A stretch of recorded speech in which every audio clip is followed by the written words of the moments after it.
The story of automating intellectual tasks is as old as the history of written language and mathematics, but it was supercharged with the invention of computers.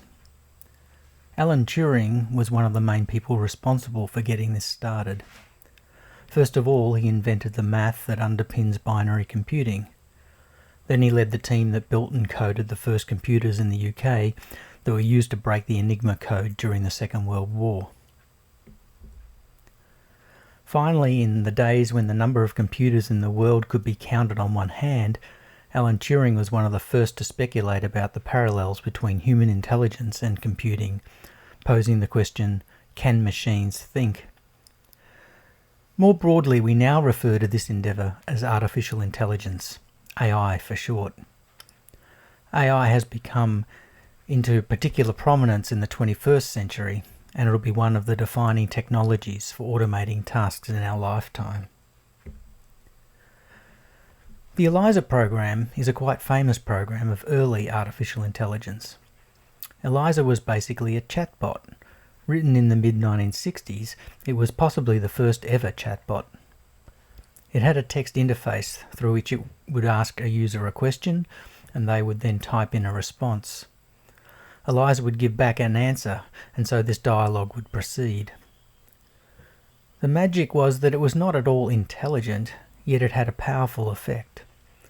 The logic of Eliza's programming was based on Rogerian psychology theory, which emphasises echoing back a patient's comments or prompting them for more elaboration with open-ended statements such as, "Tell me more about that," or "What do you think about that?" or "How does that make you feel?"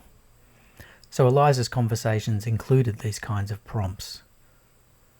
Conversations with AI systems have come a long way since then, as we often experience them these days in our voice assistants on smartphones and other devices.